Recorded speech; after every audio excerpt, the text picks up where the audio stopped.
तो आज के आपके करंट अफेयर्स 27 अक्टूबर 2021 के सबसे पहला जो आपका करंट अफेयर है वो है आपके पेगासस स्पाईवेयर के बारे में।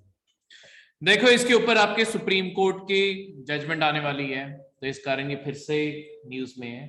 पेगासस कुछ टाइम पहले सरकार भी इसके घेरे में थी, सरकार की काफी ज्यादा क्रिटिसिज्म हुई है। ठीक है, ये बार बार आपके पेपर में आ रहा है और ये बहुत पहले ना आपके 2 साल पहले भी इमर्ज हुआ था और उस साल ये प्रीलिम्स का करंट अफेयर का क्वेश्चन बना था कि पेगासस क्या है। पेगासस मतलब नीचे आंसर था स्पाईवेयर।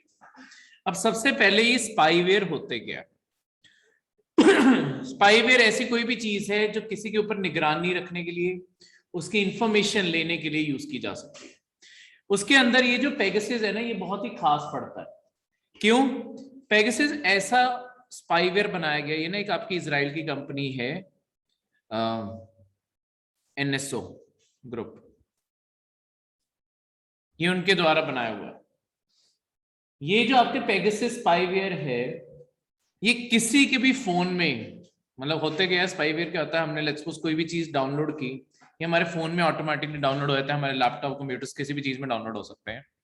उसके बाद डाउनलोड होके ये फोन में छुपे रहेंगे और चोरी छिपे कोई भी जो इंफॉर्मेशन कलेक्ट करनी है, जैसे क्या कॉल्स हो रही हैं, क्या मैसेजेस हो रहे हैं, हर चीज ये निकाल के लेके जा सकते हैं।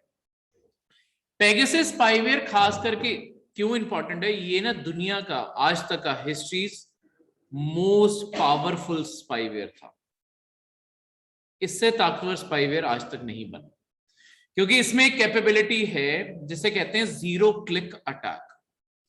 देखो, वैसे क्या होता है, कभी भी ये जितने भी आपके स्पाईवेयर हैं या कोई भी वायरस होता है, कुछ भी होता है, ये हमारे डिवाइस में तभी आ सकता है जब हम कोई फाइल, अननोन फाइल डाउनलोड करें या किसी लिंक पे क्लिक करें। तभी हमें बोला जाता है ना कि कोई अननेसेसरी लिंक पे ना क्लिक करो, कोई चीज जो नहीं पता डाउनलोड ना करो।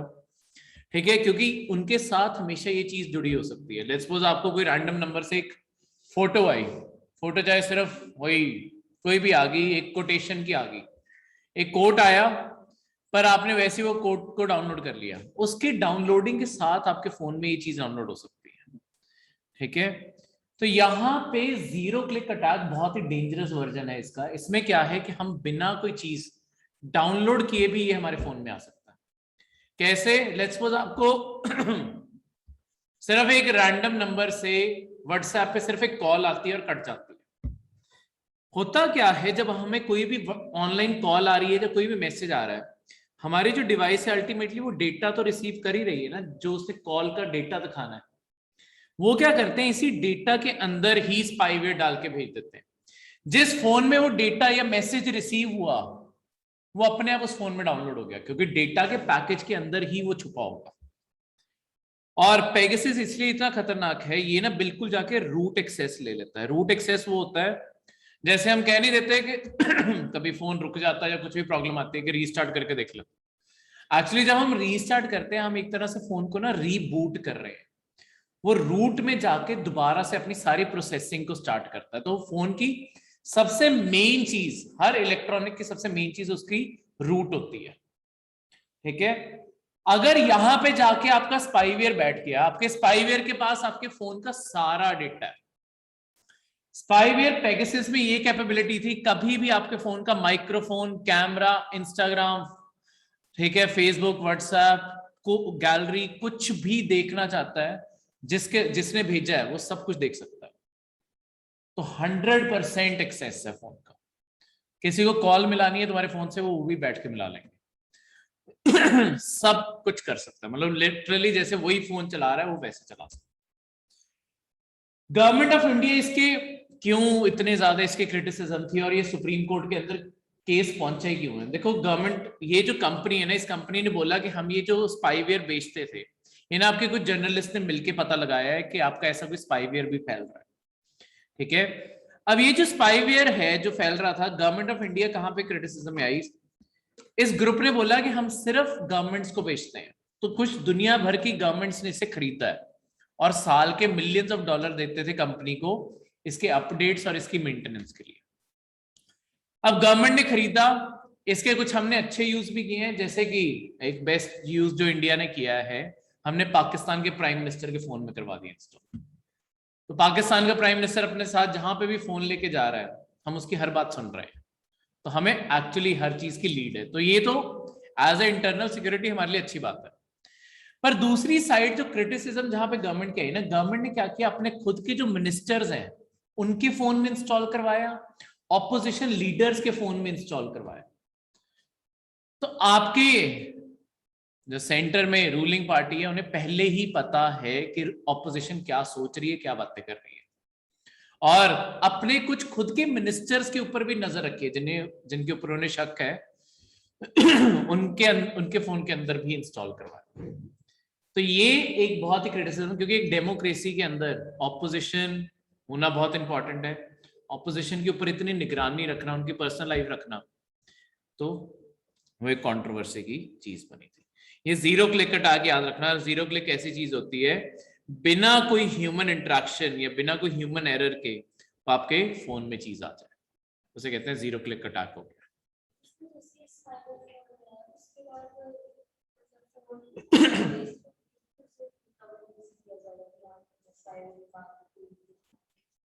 सी नहीं, ऐसा नहीं। अगर वो स्पाईवेयर डिटेक्ट हो जाता है तो आपके जो अच्छी कंपनीज के जो सी जब तक डिटेक्ट ही नहीं हुआ तब तक तो जो आपकी ये जो एंटीवायरस कंपनीज हैं ये भी नहीं बना पाती उसका हल।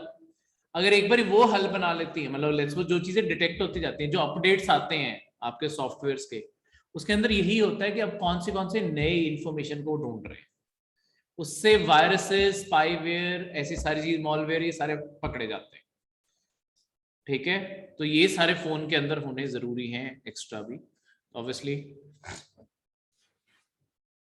एक्स्ट्रा स्पेंडिंग है। ठीक है, ये इसीलिए इतना बदनाम हुआ था। देखो इसके अंदर कोई ऑपरेटिंग सिस्टम सेफ नहीं है।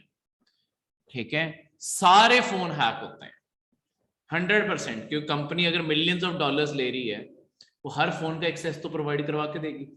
इंडियन गवर्नमेंट जैसे हर साल 10 मिलियन डॉलर देती है, तो 10 मिलियन में मैं ये थोड़ी कहूंगा कि ये वाले फोन नहीं आएंगे।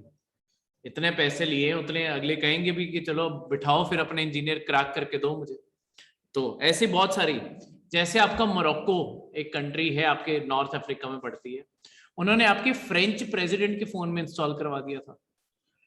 ठीक है, आपके वो जो जेफ बेजोस का डिवोर्स हुआ है वो भी तो इसी स्पाईवेयर के कारण हुआ है।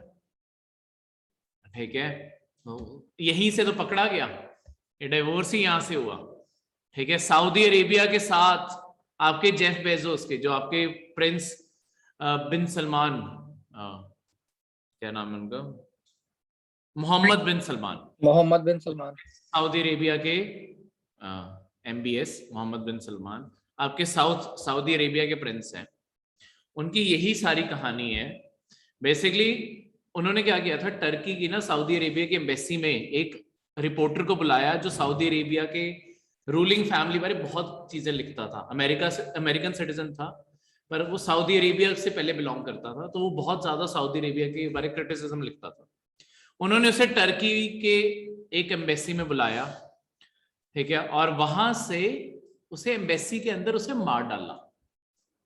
ठीक है, टुकड़े टुकड़े करके गायब कर दिया उसे। अब उसके बाद आपकी अमेरिका के न्यूज मीडिया, क्योंकि उनके सिटीजन को मारा है एक तरह से, तो वो तो बहुत ज्यादा इस चीज को बवाल बनाने लगे कि बहुत डेथ होगी, रिपोर्टर मार दिया। एक फ्रीडम, एक लिबरल डेमोक्रेसी के लिए प्रेस की फ्रीडम भी तो इंपॉर्टेंट है। तो अमेरिका की सरकार तो चुप थी, ठीक है, सऊदी अरेबिया के रिश्तों को देखते हुए, पर मीडिया बहुत ज्यादा बोल रही थी। अब उसमें से एक अखबार है आपका New York times, Washington post, New York times भी है। वॉशिंगटन पोस्ट के ओनर हैं जेफ बेजोस, उन्होंने वो पूरा अखबार खरीदा हुआ। तो आपके मोहम्मद बिन सलमान ने जेफ बेजो को फोन लगाया कि अपने प्लीज न्यूज मीडिया को शांत करवा लो, वो बहुत ज्यादा मेरे बारे लिख रहे हैं, मेरे किंगडम बारे लिख रहे हैं, अच्छी बात नहीं है। जेफ बेजोस ने कहा कि मैं इंटरफेयर नहीं करूंगा, वो जैसे काम करना चाहते हैं करते हैं। ठीक है, तो उस दिन आपके मोहम्मद बिन सलमान ने बस जेफ बेजोस को एक वीडियो भेजी, कॉमेडी वीडियो भेजी कि वो देख ले। पर उसके साथ ही था पेगासस। अब पेगासस आ गया, पेगासस के थ्रू सारा एक्सेस मिल गया, उसी के थ्रू जो उनकी गर्लफ्रेंड्स की फोटोज थी वो सब कुछ थी उन्होंने निकाल ली, उनकी वाइफ को भेज दी, ठीक है। वहीं से डिवोर्स शुरू हुआ। पर अब जेफ बेजोस को ये पता था कि जो मैंने फोटोज क्लिक किया वो मेरे फोन में है, ये फोटोज बाहर कैसे आ गई। तो अगला, इतनी बड़ी आईटी कंपनी का मालिक है, उसने अपने इंजीनियर्स बिठा दिए कि ये लो फोन मेरा, पता लगाओ कि ये इंफॉर्मेशन निकली कैसे। तब जाके पकड़ा गया पेगासस पहली बार, ठीक है। और उसके बाद फिर सारे जर्नलिस्ट बैठ गए पेगासस ढूंढने, और सारी की सारी गवर्नमेंट्स का पर्दाफाश हुआ पड़ा, ठीक है। तो इस तरीके से आपके ये सारी गवर्नमेंट्स का रिवील हो गया। हाँ, इजराइल के अपने पास तो नहीं होगा, एनएसजी जो एनएसओ नहीं है, सॉरी एनएसजी ग्रुप है, सॉरी एनएसजी ग्रुप है, ठीक है। हाँ, इनके पास तो इसका ऑब्वियसली तोड़ भी होगा, जब तुम कोई चीज बना रहे हो तुम उसका तोड़ भी बना के रखते हो, वो साथ में सप्लाई करते हैं कि जो गवर्नमेंट खरीदेगी उसे तोड़ भी देते हैं अगर आपके फोन में कोई इफेक्ट ना करे, सेम चीज से, ठीक है। अब अगला जो आपका करंट अफेयर है, नेशनल ह्यूमन राइट्स कमीशन। देखो, नेशनल ह्यूमन राइट्स कमीशन है एक स्टैट्यूटरी बॉडी है। अब स्टैट्यूटरी आपकी बॉडीज 3 तरीके की हो सकती हैं, आपकी कोई भी जो बॉडी बनाई जाएगी, या अगर तो वो कॉन्स्टिट्यूशन के थ्रू आती है। देखो, जो आपके कॉन्स्टिट्यूशन ऑफ इंडिया लिखा गया है, अगर उसके अंदर से कोई बॉडी आती है उसे हम कह देते हैं ये एक कॉन्स्टिट्यूशनल बॉडी है। जैसे जिस आप एग्जाम की तैयारी कर रहे हो, आपके यूपीएससी हो गए या आपकी स्टेट सर्विसेज के पीसीएस कमीशन हो गए, ये सारे के सारे आपके कॉन्स्टिट्यूशनल बॉडीज हैं, ये कॉन्स्टिट्यूशन के अंदर इनके बारे लिखा हुआ है। इसके अलावा इलेक्शन कमीशन ऑफ इंडिया, ऐसी जो चीजें हैं वो सारी की सारी कॉन्स्टिट्यूशन के अंदर लिखी है, ये होती है कॉन्स्टिट्यूशनल बॉडी। कॉन्स्टिट्यूशन अपने आप में एक किताब है, उसके अंदर जो लिखा होगा उसे ही कॉन्स्टिट्यूशनल बोलोगे। इसके अलावा अगर आपकी पार्लियामेंट या आपकी स्टेट लेजिस्लेटिव असेंबलीज कोई भी एक्ट पास करती हैं, कोई भी कानून बनाती हैं, उन बॉडीज को हम कह देते हैं कि वो स्टैट्यूटरी बॉडीज है, ठीक है। जैसे आपकी ये नेशनल ह्यूमन राइट्स कमीशन, जो अभी इसके बारे में हम आगे अभी दोबारा बताऊंगा, ये इस कारण की स्टैट्यूटरी बॉडी है, ठीक है। ऐसे और भी बॉडीज हैं, तो ये हुई स्टैट्यूटरी बॉडी। इसके बाद तीसरी टाइप की होती हैं आपकी एग्जीक्यूटिव। एग्जीक्यूटिव क्या होता है कि बस जिसके ऊपर आपके प्रेसिडेंट ने या गवर्नर ने साइन कर दिया कि ये बॉडी एग्जिस्टेंस में रहेगी, इसका काम क्या है, उसे कहते हैं एग्जीक्यूटिव। इसके लिए ना कोई कॉन्स्टिट्यूशन में प्रोविजन होता है, ना कोई कानून बनाया जाता है, ये वही काम करती है जो आपकी, जैसे प्रेसिडेंट ने अगर बनाई है तो जो आपकी सेंट्रल गवर्नमेंट कहेगी ये वही काम करती है। जैसे आपके इसके एग्जांपल होगी जो आपकी सीबीआई बनाई हुई है, ठीक है, आपका नीति आयोग बनाया हुआ है, इनके लिए कोई कानून नहीं एग्जिस्ट करता, ये क्या काम करेंगे ये भी कहीं डिफाइंड नहीं है, बस उस ऑर्डर के अंदर डिफाइंड है। इसी कारण जो गवर्नमेंट आपकी सेंटर में कंट्रोल में बैठी होती है ना, वही डिसाइड करती है। मतलब हमेशा देखना, सीबीआई हमेशा ऑपोजिशन पे रेड मार रही होती है क्योंकि उन्हीं के हाथ में होती है, ठीक है, क्योंकि 100% उन्हीं के द्वारा कंट्रोल्ड बॉडी है। इन्हें सबसे ज्यादा फ्रीडम होती है काम करने की, इन्हें उससे कम, इन्हें सबसे कम फ्रीडम होती है, ठीक है। तो स्टैट्यूटरी बॉडीज आपकी इस तरीके से पार्लियामेंट के, ये जो आपकी बॉडी बनी नेशनल ह्यूमन राइट्स कमीशन, ये 1993 में आई थी आपकी protection of human rights ordinance के थ्रू। पहले एक ऑर्डिनेंस बना था, बाद में इसी का ही 1993 में एक्ट बना दिया गया, protection of human rights act 1993। इसके थ्रू इसे स्टैट्यूटरी स्टेटस भी मिल गया। अब ह्यूमन राइट्स कमीशन क्यों जरूरी है और क्यों बनाया जाता है? देखो, आपके इंडिया में बहुत सारी वायलेशंस हो सकती हैं, खासकर आपके आर्म्ड फोर्सेस के द्वारा। जैसे इंडिया के कुछ एरियाज में, जो इंडिया के अंदर डिस्टर्ब्ड एरियाज होते हैं ना, वहां पे एक स्पेशल एक्ट भी लगता है नाम सुना होगा भाई शॉर्ट में कभी, अफ्स्पा, इसके बारे में कभी सुना है? Armed forces special powers act. ये आपकी सेंट्रल गवर्नमेंट लगाती है ये देख के कि कौन से एरियाज आपके डिस्टर्ब्ड है। ठीक है, किसी भी एरिया को डिस्टर्ब डिक्लेयर करके वहां पे अफ्स्पा लगा सकते हैं। सारे इंडिया के हिस्सों में नहीं लगा हुआ, आपकी कुछ नॉर्थ ईस्ट की स्टेट्स में लगा हुआ है और हमारे कश्मीर साइड पे लगा हुआ है। ठीक है, इसके अंडर क्या होता है कि जो आपकी आर्म्ड फोर्सेस हैं इन्हें एक तरीके से ना अनलिमिटेड पावर मिल जाती है। वो किसी को भी अरेस्ट कर सकते हैं, ठीक है, कितने भी टाइम के लिए उनकी डिटेंशन कर सकते हैं, ठीक है, और किसी भी प्रॉपर्टी को डिस्ट्रॉय कर सकते हैं। तो अनलिमिटेड पावर है, किसी को भी अगर उन्हें लगे उन्हें खतरा है तो किसी को भी मार भी डाल सकते हैं, उनके खिलाफ कोई भी एक्शन नहीं लिया जाता। अब देखो ये पावर दी क्यों जाती है आपकी आर्म्ड फोर्सेस को? देखो जो ये डिस्टर्ब्ड एरियाज हैं यहां पे जजमेंट का टाइम बहुत ही छोटा होता है। तुम एक्चुअली फैसला नहीं कर सकते कि मुझे गोली चलानी चाहिए या नहीं चलानी चाहिए, या मुझे एक्शन लेना चाहिए या नहीं एक्शन लेना चाहिए। पर जो भी आपके ये सारे के सारे फंक्शन है, ऐसा ना हो कि आपके आर्म्ड फोर्सेस के किसी भी पर्सनल के ना मन में हमेशा एक शक रहे कि अगर मैंने ये किया मेरे खिलाफ इंक्वायरी बैठ जाएगी, फिर तो करते हुए कतराएगा। उनका कॉन्फिडेंस बूस्ट करने के लिए कि वो जो फैसला लेंगे सरकार उसके साथ है, इसलिए अफ्स्पा बनाया गया था कि आपको अनलिमिटेड पावर्स दी जा रही हैं, इस तरीके से काम करो। पर होता क्या है, अब मैं ये नहीं कह रहा हूं सारी फोर्स खराब है ऑब्वियसली, नहीं तो बहुत ही ज्यादा बदनामी होती। अगर 1000 में से एक भी पर्सन ऐसा है जो सोचता है इसका मतलब ये है कि मैं किसी के साथ भी मेरी दुश्मनी है मैं उसे मार डालूं, मेरे खिलाफ कौन सा क्वेश्चन होगा? सिर्फ मार के उसके साथ एक बंदूक ही तो फेंकनी है और कह देना है कि ये टेररिस्ट था। तो आपके ऐसे बहुत सारे केसेस सामने आए भी हैं और आते भी रहते हैं। हाँ जी, जब पंजाब भी डिस्टर्ब था तब अफ्स्पा पंजाब में भी लगा हुआ था। यहाँ पे फिर कहीं पे भी सफाई देने की जरूरत नहीं होती किसी को क्यों मारा, अनलिमिटेड पावर आ जाती है। तो कश्मीर में ना इसके कारण भी एक्चुअली लोग बहुत ज्यादा खफा रहते हैं इसके कारण, क्योंकि बहुत सारे कश्मीर में ना ऐसे इंसिडेंसेस हो चुके हैं जहां पे इनोसेंट लोग भी मरे हैं जिनके जो एक्चुअली कभी टेररिज्म में इन्वॉल्व भी नहीं थे, और वो आर्मी ऑफिसर्स ने क्या किया, वैसे बस वही गन्स उठाई उनके आसपास फेंक दी और बोला ये टेररिस्ट थे।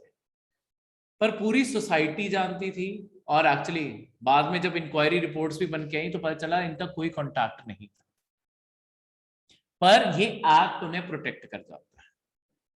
ठीक है, ये तो ऐसी किसी भी, अब ऐसी और चीजों में भी हो सकता है। लेट्स सपोज पुलिस ने किसी को अपनी कस्टडी में रखा, वहां पे उसे रज के टॉर्चर किया, तो टॉर्चर वैसे ह्यूमन राइट्स के अगेंस्ट है, तो ये सारा का सारा इशू बन जाएगा। इसके चलते हुए आपके 1993 में एक बॉडी बनाई गई, नेशनल ह्यूमन राइट्स कमीशन। इसका काम है अगर ऐसा कोई भी इसके पास केस आता है उसे इन्वेस्टिगेट करना और उसके बाद उसका केस फाइल करवाने में हेल्प करना। ये खुद सजाएं नहीं सुनाती, ठीक है, इसी कारण ये खुद, इसके पास ना पावर नहीं है खुद सजा देने की, इसीलिए इसे बोला जाता है कि एक तरह से ये सिर्फ एक टूथलेस टाइगर है। देखने को लगता है कमीशन पता नहीं क्या क्या कर देगी, पर इसके पास कोई पावर नहीं है। ये सिर्फ सेंट्रल गवर्नमेंट को सलाह दे सकती है कि ये वाले ऑफिसर्स को सस्पेंड कर दो, ये सारे इन्वॉल्व थे। कोर्ट में केस फाइल करवा सकती है, हाई कोर्ट या सुप्रीम कोर्ट फैसला करके बताएंगे क्या जजमेंट आएगी, और इसके पास कोई पावर नहीं है। ठीक है, पर ये अपनी बस यही इन्वेस्टिगेशंस कर सकती है, रिपोर्ट्स तैयार कर सकती है, ऐसी पावर्स ही बस दे के रखी है, तो इसे बहुत ही लिमिट करके रखा है। ठीक है, तो इस तरीके से आपके, तो किसी भी जेल को ये विजिट कर सकते हैं, वहां पे जो कंडीशंस हैं उसे चेक करने के लिए उसकी रिपोर्ट तैयार कर देंगे, सेंट्रल गवर्नमेंट को सजेशन दे देंगे, पार्लियामेंट को रिपोर्ट भेज देंगे, कोर्ट को रिपोर्ट भेज देंगे, ऐसी सारी चीजें ये कर सकते हैं। अब इसके अंदर जो मेंबर्स होते हैं, इसमें एक चेयरपर्सन होता है और 4 और मेंबर्स होते हैं। जो चेयरपर्सन होता है वो या तो चीफ जस्टिस हो या जज of the supreme court, retired. Retired chief justice of India या रिटायर्ड जज ऑफ द सुप्रीम कोर्ट को चेयरपर्सन बना दिया जाता है। इसका सुप्रीम कोर्ट के जज ही एक तरह से बनेंगे इसके चेयरपर्सन, और कोई नहीं बनता। ठीक है, इसके बाद एक मेंबर ऐसा होना चाहिए जो अभी भी है या था जज ऑफ द सुप्रीम कोर्ट। मतलब एक तो ये हो गया, ये रिटायर हो चुका है।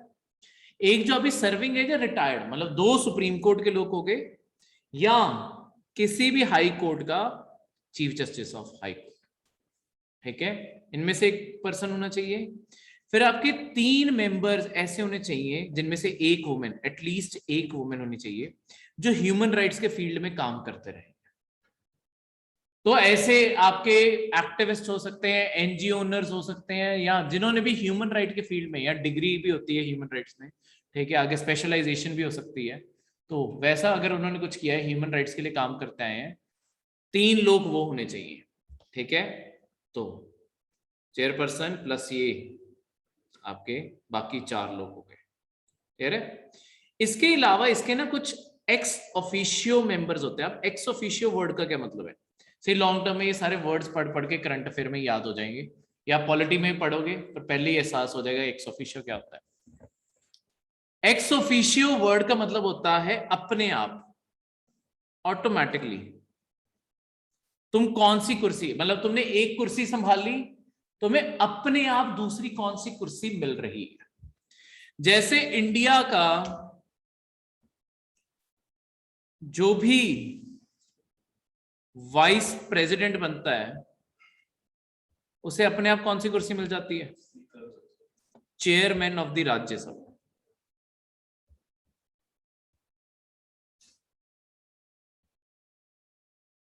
तो वहां पे हम डायरेक्टली लाइन लिख देते हैं कि vice president of India ex officio chairperson of the Rajya Sabha. उसका मतलब है कि इंडिया के अंदर जो भी वाइस प्रेसिडेंट बनाया जाएगा उसे पार्लियामेंट की जो राज्यसभा है हमारी, उसका अपने आप चेयरमैन बना दिया जाएगा। उसे कोई अलग से ओथ लेने की जरूरत नहीं है, उसे कोई अलग से इलेक्शन लड़ने की जरूरत नहीं, कुछ नहीं, अपने आप उसका। तो एक ये 4 मेंबर तो आपके अपॉइंट हो रहे हैं, एक retired chief justice of India या जज ऑफ द सुप्रीम कोर्ट, एक वर्किंग या रिटायर्ड जज ऑफ द सुप्रीम कोर्ट, या वर्किंग या retired chief justice of the high court. ये 2 मेंबर हो गए। उसके बाद बाकी के मतलब जो 3 थे, 3 मेंबर में से कम एक वुमेन होनी चाहिए जो ह्यूमन राइट्स के फील्ड में काम करते। तो एक्सपर्ट्स आ गए। ठीक है, ये एक्सपर्ट्स की फील्ड दी हुई है। इसके अलावा जो ऑटोमेटिकली इस कमीशन के मेंबर होंगे, जिनके साथ एट्रोसिटीज कहीं ना कहीं कमिट हो सकती है, मतलब जिनकी कम्युनिटीज के साथ, जैसे national commission for schedule caste बनाई गई है। अगर national commission for schedule caste के आगे कोई केस आता है, वो ह्यूमन राइट कमीशन भी तो टेक ओवर कर सकती है। वैसे ही शेड्यूल ट्राइब्स की कमीशन, वुमेन कमीशन, माइनॉरिटीज की commission, backward commission, child protection commission और डिसेबिलिटीज की कमीशन, इन सबके जो चेयरमैन होंगे इन सारे कमीशंस के, वो अपने आप इसके एक्स ऑफिशियो मेंबर्स होते हैं। यानी कि जैसे ही वो उस कमीशन की कुर्सी संभाल लेंगे, इसके वो मेंबर मानने जाए। क्लियर है? अब ये जो ऊपर के आपके 4 लोग थे, इन्हें अपॉइंट कौन करता है? ये ना, ये बहुत जरूरी क्वेश्चन बनता है कि डायरेक्ट क्वेश्चन आता होता है कि नेशनल ह्यूमन राइट्स कमीशन के मेंबर, चेयरपर्सन या मेंबर को कौन अपॉइंट करते हैं, कौन सी कमिटी, मतलब इन कमिटी के कौन से मेंबर्स हैं। इसके अंदर टोटल आपके 6 मेंबर्स हैं, 6 लोग हैं जो डिसाइड करते हैं कौन कौन किसे किसे इलेक्ट किया। मतलब अपॉइंटमेंट प्रेसिडेंट ऑफ इंडिया करेगा, पर उसे कौन सजेस्ट करेगा कि किस मेंबर को इसका किस पर्सन को इसका मेंबर बनाना है। एक हो गया आपके प्राइम मिनिस्टर जो इस कमेटी के चेयरपर्सन बन जाएंगे, home minister, leader of opposition Lok Sabha के, लीडर ऑफ ऑपोजिशन राज्यसभा के, speaker of Lok Sabha, deputy chairman of Rajya Sabha. Chairman of the Rajya Sabha क्यों नहीं लिखा? क्योंकि वो एग्जीक्यूटिव है, वो उस हाउस का हिस्सा नहीं है ना अपने आप में। ठीक है, वो तो एग्जीक्यूटिव है, उस हाउस का हिस्सा नहीं है, इस कारण उन्हें यहाँ पे नहीं लिखा। क्लियर है? तो ये सारे नाम याद करने होते हैं, ना डायरेक्ट क्वेश्चन बन जाएंगे। पॉलिटी के अंदर पूरा चैप्टर भी पढ़ेंगे नेशनल ह्यूमन राइट्स कमीशन का, ये वहां पे वापस भी आएगा, दोबारा से भी करेंगे, तब ज्यादा डिटेल में ऑब्वियसली करेंगे।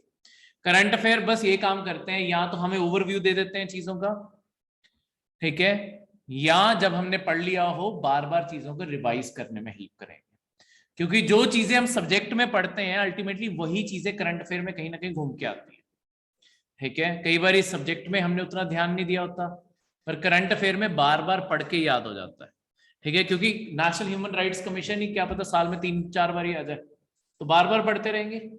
और इसी कारण अगर सब्जेक्ट के और करंट के टॉपिक जोड़ के अगर देखोगे 70% के क्वेश्चन तभी तो करंट अफेयर से ही बन जाते हैं, 70%, क्योंकि सब्जेक्ट भी तो यही कवर हो रहे हैं एक तरह से। और इसका मतलब ये नहीं कि सब्जेक्ट ना पढ़े सिर्फ करंट अफेयर ही पढ़ जाए, बिना सब्जेक्ट की नॉलेज के करंट अफेयर हाफ रहते हैं, ठीक है। तो दोनों चीजें हमने एक साथ करनी है, क्लियर है। नेक्स्ट आपका जो करंट अफेयर है, traffic management policy framework for drones. देखो अब धीरे धीरे ना ड्रोन्स की इंपॉर्टेंस बढ़ रही है, खासकर जैसे आपकी वैक्सीनेशन में बताऊं, मतलब सिविलियन लाइफ में वैक्सीन्स के रिगार्डिंग बताऊं। अगस्त से पहले, इस साल जो अगस्त का महीना था ना, उस टाइम पे भी एक करंट अफेयर बना था। उससे पहले ना हमारी ड्रोन्स को लेके पॉलिसी बहुत ही अलग थी, ठीक है। पॉलिसी क्या थी,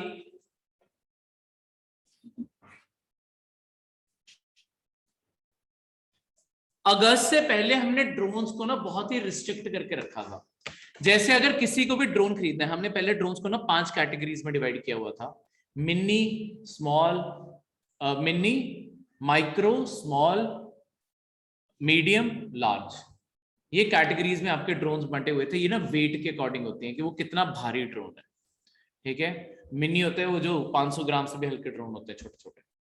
अब इसके अकॉर्डिंग हमने फिर ये फिक्स किया कि कितनी हाइट तक जा सकते हैं, मतलब पहले अगस्त से पहले की पहले पॉलिसी बता रहा हूँ, कितनी हाइट तक जा सकते हैं, किन एरियाज में उड़ा सकते हो, किन एरियाज में नहीं उड़ा सकते।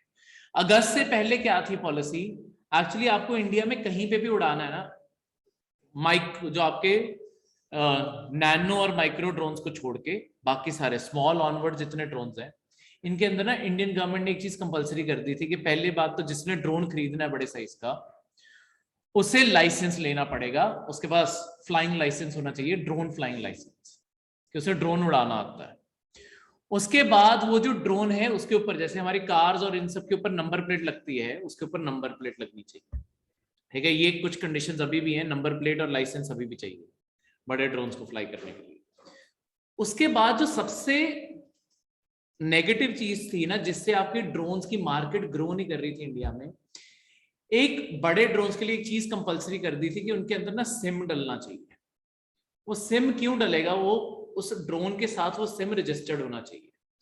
ऑनलाइन प्लेटफॉर्म गवर्नमेंट ने क्रिएट किया कि वहां जाके अपना ड्रोन रजिस्टर करो, कौन सा सिम डला है वो रजिस्टर करो। आपको जब भी टेक ऑफ करना है, ठीक है, आपको हर बारी उस प्लेटफॉर्म पे जाना है, हर टेक ऑफ से पहले परमिशन लेनी है। अगर परमिशन आएगी तभी आप टेक ऑफ कर सकते हो, नहीं तो आप इलीगल।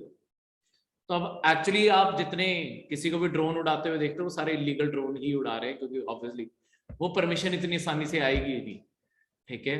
अब नहीं, पहले मतलब ये था, और रजिस्टर भी नहीं कोई करता था, बस ऐसे खरीद के रख लेते थे, वो भी लीगल था, मतलब ये लीगैलिटी में ये सारे इश्यूज थे।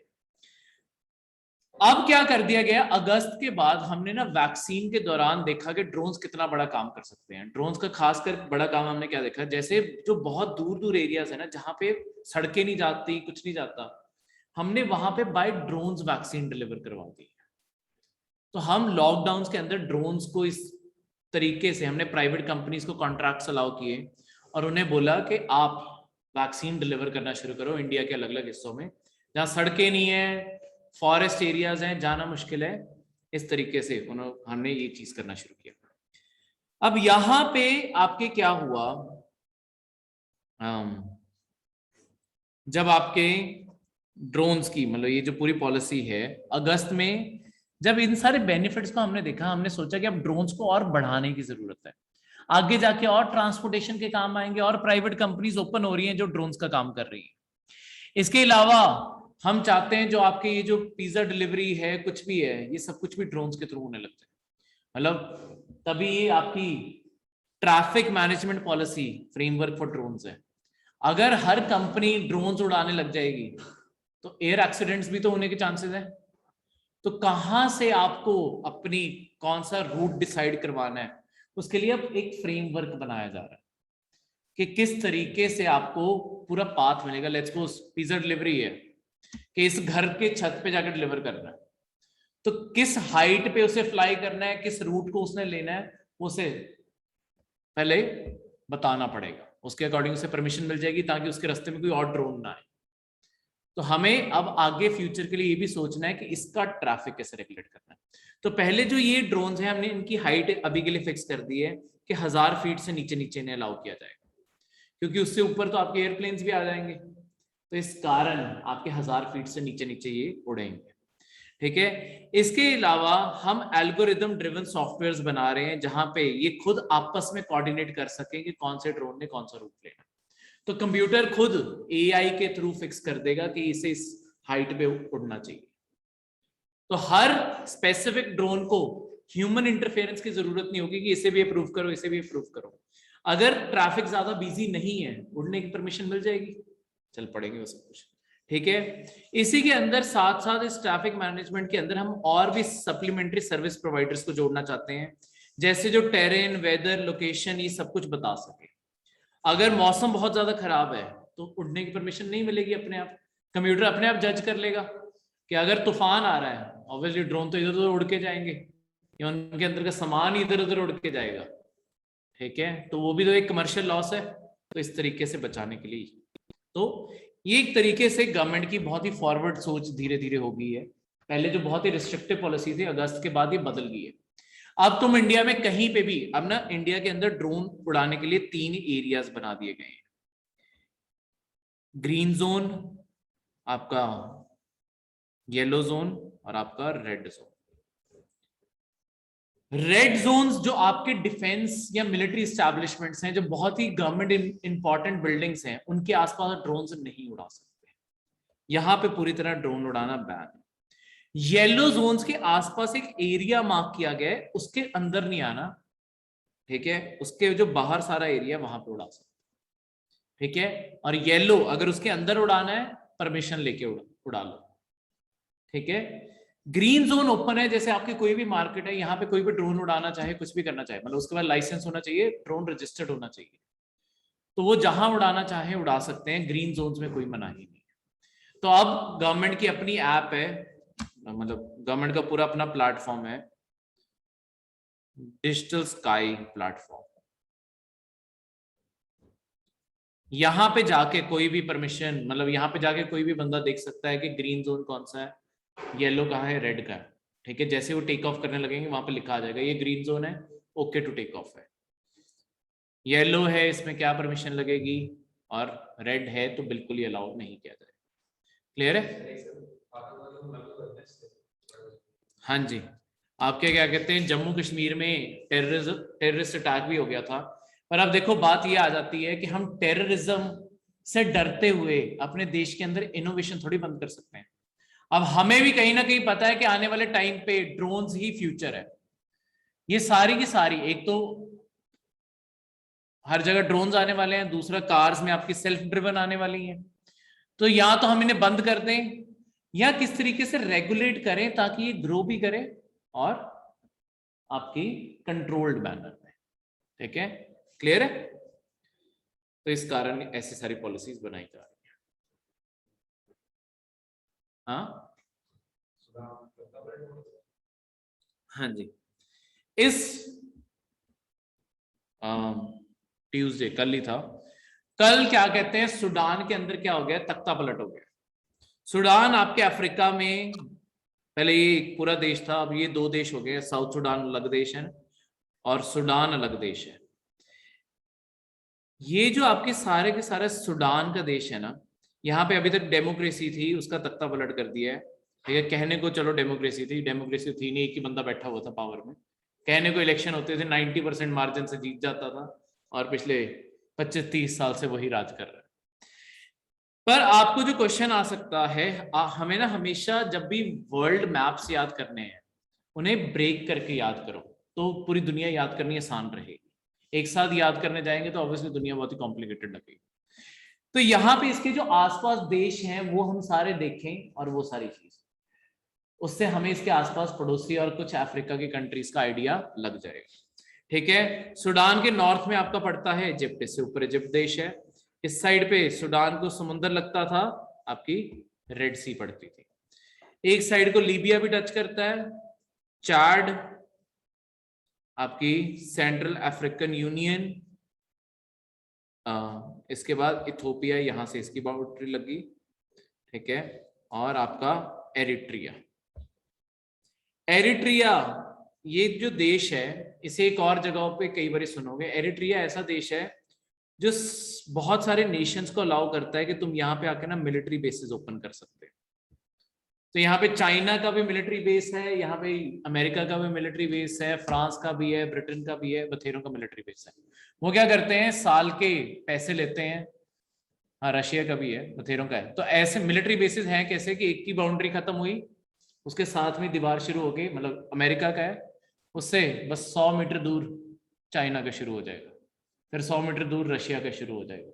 सारे मिलिट्री बेसिस साथ साथ है। पर अगर कोई भी कंट्री रेड सी में अपनी प्रेजेंस बनाना चाहती है, एरिट्री ने अपने कमाने का जरिया बनाया हुआ है कि तुमने मिलिट्री पे पैसे खर्चने हैं, मुझे पैसे दो, जगह ले।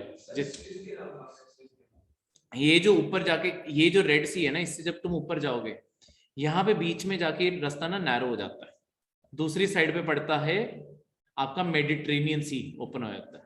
ठीक है, रेड सी से मेडिटेरेनियन सी, ये जो नैरो सा चैनल जो रास्ता कनेक्ट करता है, ये है आपका सुएज कैनाल। ठीक है, तो इजिप्ट के कंट्रोल में। ठीक है, अगर आप इजिप्ट का मैप देखोगे ना, इजिप्ट का मैप ऐसा है, यहाँ पे बॉक्स जैसे इस साइड पे, और इसके दूसरी साइड पे भी इजिप्ट है। तो ये जो बीच में जगह पड़ती है, दूसरी साइड पे मेडिटेरेनियन सी आ गई, इस साइड पे आपकी रेड सी आ गई, ये जो बीच का एरिया है ये है आपका सुएज कैनाल। ये जो इजिप्ट का इस साइड पे लैंड है, इसे कहते हैं सिनाई पेनिनसुला, ये है इजिप्ट का ही। तो दोनों साइड इजिप्ट के देश के बीच में से निकलता है आपका सुएज कैनाल। ठीक है, बीच में से रास्ता बना।